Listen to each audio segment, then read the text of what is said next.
All right, let's move on now with the show. Now, since the release of an open letter by former President Olusegun Obasanjo asking President Buhari not to seek re-election in 2019 and scoring the Buhari-led administration low in performance, Nigerians have been divided on the priority of the letter. Yes, indeed. Now, TVC's senior political correspondent Ayodele Zubaku got reactions from politicians. Nigeria is a population of 180 million.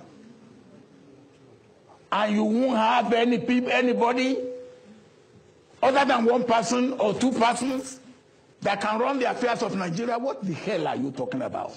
There are millions who can run the affairs of Nigeria who are not even coming out. Former President Olusegun Obasanjo isn't new to public letter writing. In December 2013, he wrote an 18-page letter to the then President Goodluck Ebele Jonathan, criticizing him for incompetence and nepotism. Events after the letter saw Obasanjo going all out to oppose Jonathan's failed re-election bid. 5 years on, Obasanjo is hitting President Muhammadu Buhari for exactly the same reasons he flagged Jonathan. These were Obasanjo's own words concerning Buhari's presidency: poverty, insecurity, poor economic management, nepotism, gross dereliction of duty, condonation of misdeeds, if not outright encouragement of it. The former president capped his advice and criticism by advising Buhari not to seek re-election in 2019. In his words, President Buhari needs a dignified and honorable dismount from the horse. Even though President Buhari hasn't announced any interest to seek re-election in 2019, close political watchers are quick to ask if Obasanjo's open criticism could cause him to lose should he decide to run. This is an attempt to demarket the president. First, Buhari has not told anybody that he's going to run. He has not told anybody that he's going to run. So why are you telling him not to run? You ran your first 1999 to 2003, 2003 to 2007, and you wanted third time until you were stopped. Now you are telling somebody who is yet to complete, he still have a year and 6 months to complete his first term, not to run for second time. Is it because he did not die? People expected that he would die. His enemies expected that he's going to die. He didn't die. I'm not urging him to go on, and I'm not urging him to dismantle the horse using the words of Dr. Obasanjo. It's unfortunate that Dr. Obasanjo himself, who illegally sought for a third term after exhausting the constitutional 2-term limit given to him, who sought frantically, with all evidence at our disposal that we know, we are aware that he sought for a third term, with gratification, with corruption, to go into third term, is now asking somebody else not to go for a constitutionally allowed second term. Reactions to the open letter and Obasanjo's motive made headlines throughout last week. Obasanjo is an elder statesman and a Yoruba elder. It's out of place for me to be criticizing him or supporting whatever he says. It's a personal business between him and the president. The only thing I want to say is that it has become political, because if we went to see Buhari, they should have discussed this in private rather than write a letter that everybody is now reacting to. I don't want to be part of those who will be abusing Obasanjo or castigating him.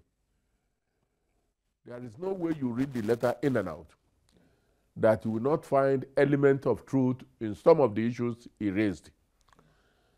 And he had gone further to suggest what could be done to bring about a better situation. That is patriotic enough. One will now question the rationale of Obasanjo in this regard. He was the president of this country for 8 years, and nobody, he did not take advice from anybody. If today he has become a new man, that he now become the apostle that has to advise any president, because he did the same thing to Jonathan when he felt Jonathan is not pushing hard enough to satisfy Nigerians. So everybody in Nigeria today knows that the situation in the country is bad. As a matter of fact, it is worse.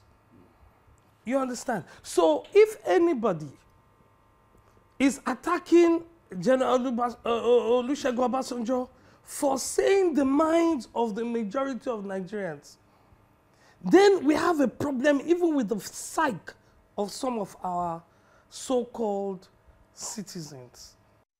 In its reaction, the federal government took Obasanjo's advice in good faith, but was quick to highlight its achievements.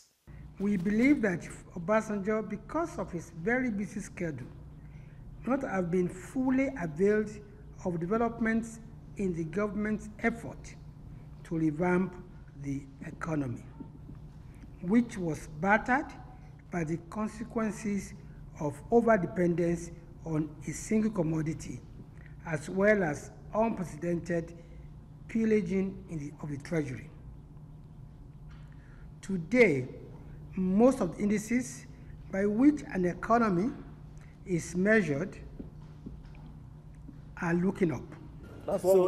Can Obasanjo's proposed coalition of Nigeria, a third force political group, stop the re-election of President Buhari if he decides to run?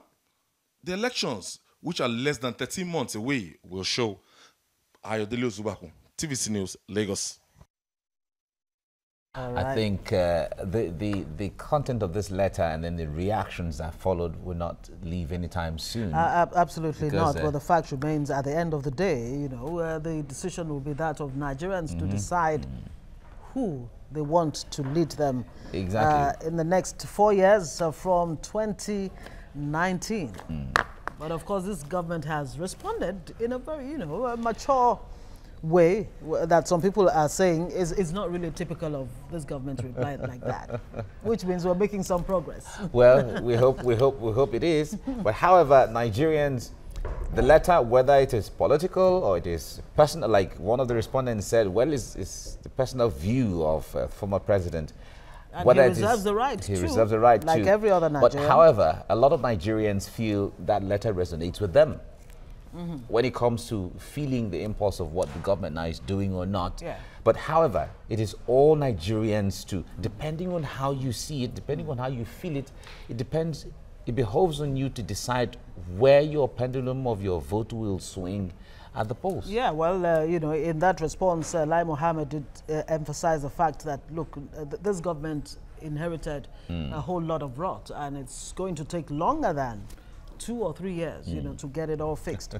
Anyway, let's get into our next discussion this morning, and it has to do with Nigeria's illegal border routes and how it's contributing to a rising wave of crime in the country.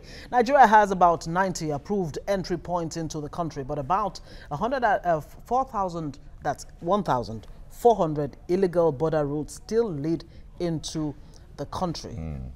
Now, these illegal border routes have become transit points for smuggling, illegal immigrants, kidnappers, among other criminal elements. And all of these pose a grave security challenge for the country, as the responsible security agencies and immigration personnel do not have the manpower to sufficiently and adequately secure the country's borders. Yes, indeed. Well, we are joined now by a security expert who should, you know, help us understand all of this.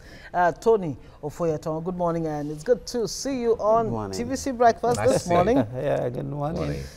How troubling this development really? Out of 1,400, you know, border routes, only about 100 or so are actually manned, leaving a huge gaping gap for all manner of elements to go in and out easily without any let or hindrance. Of course, to every security conscious nation, it's extremely worrisome. Why we are not taking it very seriously is maybe because we've not had any foreign invasion, as it were. Don't we have a foreign invasion already? Well, when I say foreign invasion... If what government is telling us... Or conventional foreign invasion. Not the conventional. This is just a militia. We're talking of maybe intergovernmental conflict and all those stuff like that. It would become extremely difficult for the government to be able to manage such situation. And good enough that what the Fulani headsmen are doing is more or less like a better eye-opener. We've had series of such challenges before, especially in the era of drug trafficking, smuggling, and the like. Yes, it was during that time that the Nigerian Immigration Service were able to identify that we have about 1,444 illegal routes. And according to them, then they approved about 80, identified 80, or manned 80 or thereabout. I think subsequently increased to 90, like you rightly identified. If you look at the expanse, you are even talking of the land border, what of the sea? You know, you are talking about 774 kilometers. Yeah. Which is, it's another world on its own. That is why you see that it is easy for villages to be attacked and they go right into the sea and disappear. And you cannot find a trace of all of them. I think that it is also a product of how the government value its security and the people. They are very important because, yes, it is agreed that the Nigerian Immigration Service, they came out to say that, look, we are short-staffed. 23,000? They about 23,000 and they needed about 50,000 manpower to be able to at least relatively secure the borderline. But having said so, if you ask me, I will tell you that in modern world, technology is best applied. Because even when you talk about the borderline and all those stuff like that, how many people will be ready to go right into the border and be there for 24/7?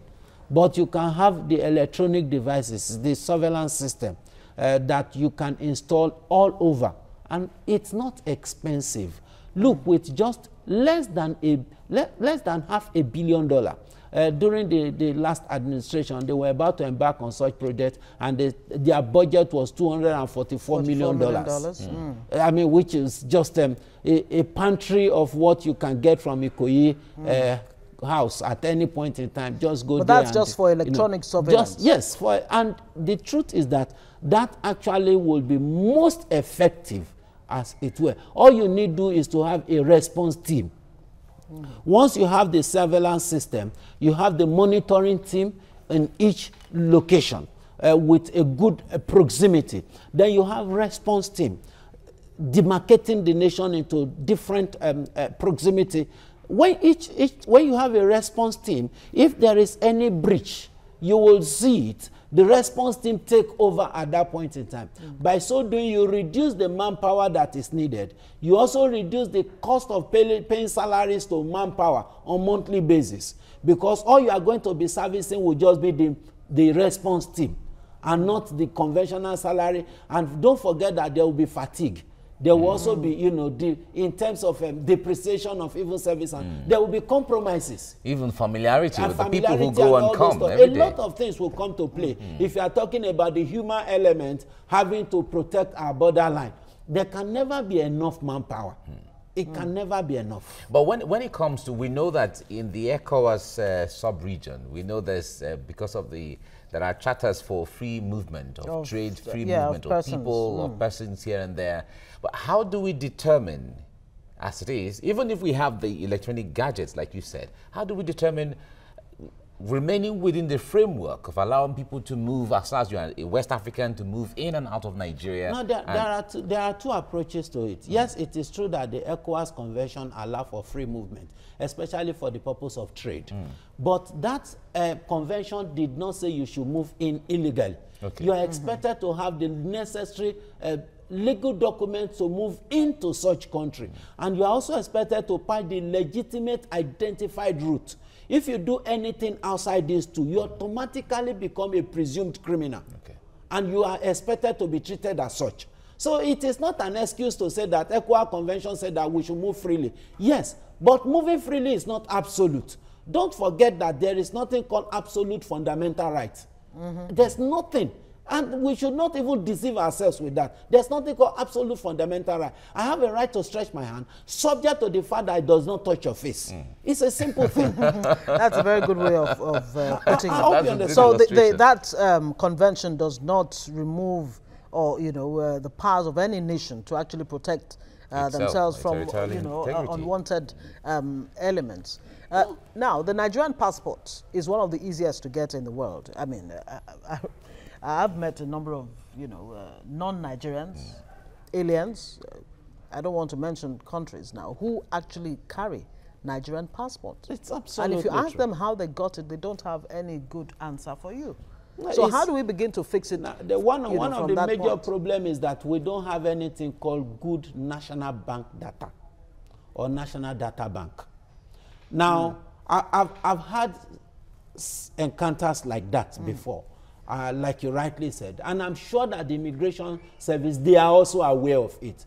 You have a lot of compromises, you have a lot of, breaches when it comes to obtaining international passports. Now we are talking about even the national identification card or whatever now. Now the question is this: if I'm from Chad and I go to any of these offices and I say I am from Maiduguri, how will anybody in that office be able to identify that I am not from Maiduguri? Yeah. That's a tall order.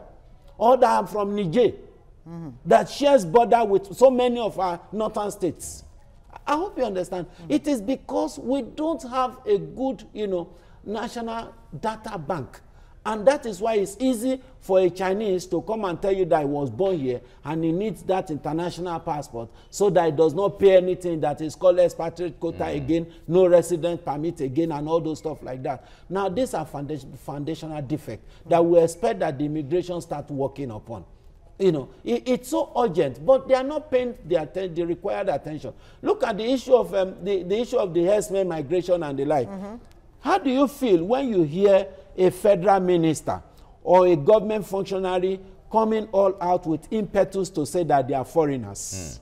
How do you feel? Let's forget about whatever advice, maybe cattle colony and all those. Let's leave those issues first. The first thing is, how do you feel when you hear that your own federal minister will come all out to say that people that are killing your citizens are foreigners? Foreigners. And you are not taking drastic, you are not taking, the type of step that is expected to protect your people.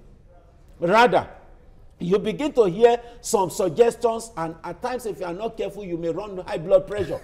Because you want to ask yourself a simple question: what is the correlation between foreigners invading your country in the name of cattle rearing and having a cattle colony? And if government says, look, these people, majority of them are foreigners, including Boko Haram. We've heard from the Chief of Army Staff, Tukur Buratai, sometime not too long ago, that 60% of Boko Haram members are foreigners. So if you're saying that we should give something, exactly. If you're saying, look, let's begin to consider amnesty for repentant Boko Haram members, it means we might be giving amnesty to foreigners, and the creation of colonies, we may just be giving colonies to we're foreigners. Technically giving citizenship to terrorists. Absolutely. That's what it's going to be. And they're infiltrating our, public institutions too. Not the whole nation as a whole.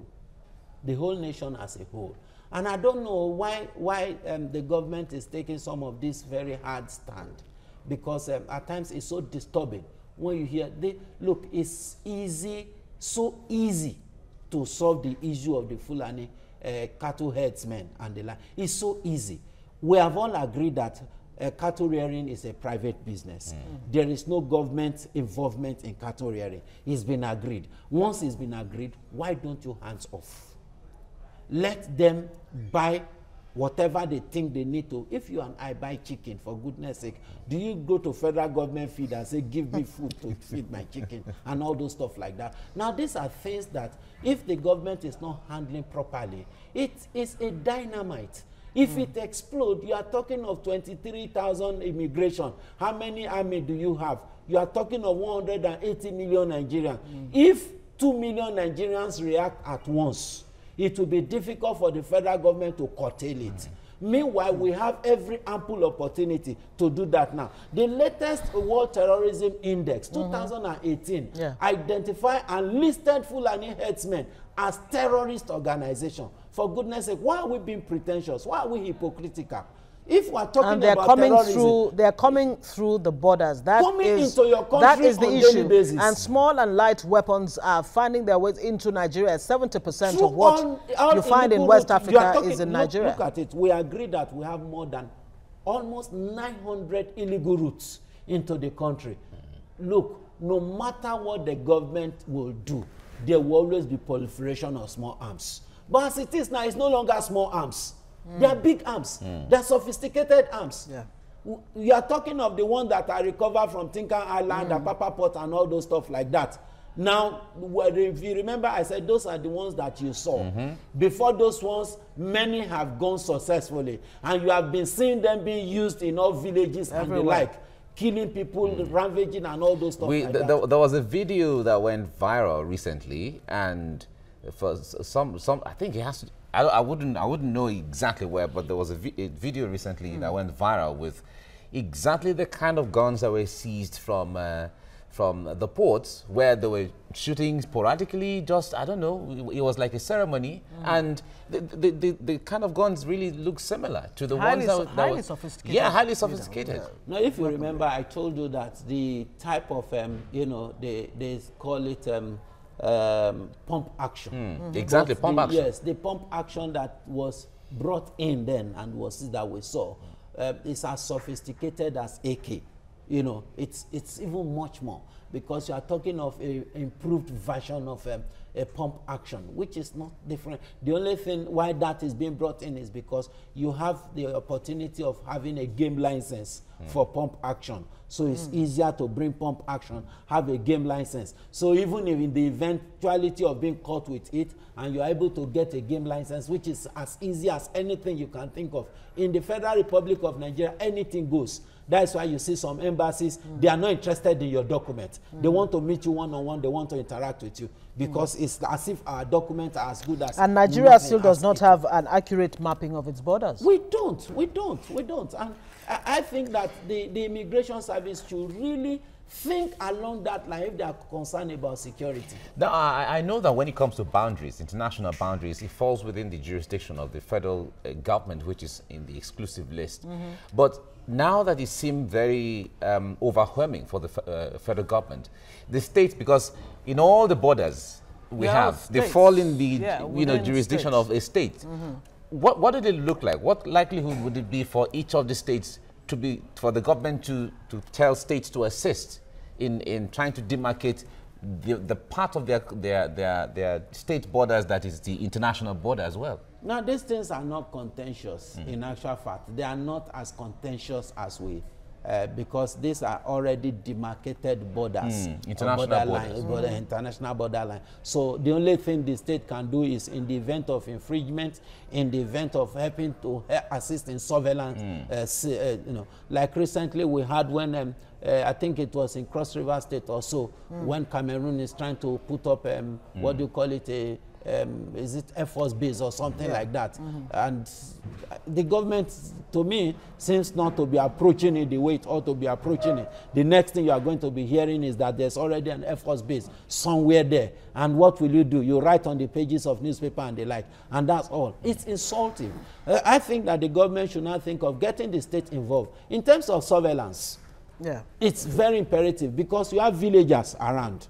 The villagers know when intruders come in. They don't have the might to resist them. So why don't you raise a little information network among all villages all over the country, so that they'll be able to feed, even if it is the National Boundary Commission, the information is given to. National Boundary Commission know how to send it over to either SSS or to necessary security agencies. Which means they must all work in tandem. There should be, you know, this synergy among the villagers, the state, the security agencies, National Boundary Commission, and of course there must be sincerity of purpose on the side of government. There should not be this idea of you are not too sure of what the government is doing, and the people now accusing the government of supporting foreigners or supporting insurgents against its own citizens. I mean, this is so ripe an issue that the government should really be concerned about. Thank you so much. It's my pleasure. Thank you very much. Is a security expert joining us this morning on TVC Breakfast.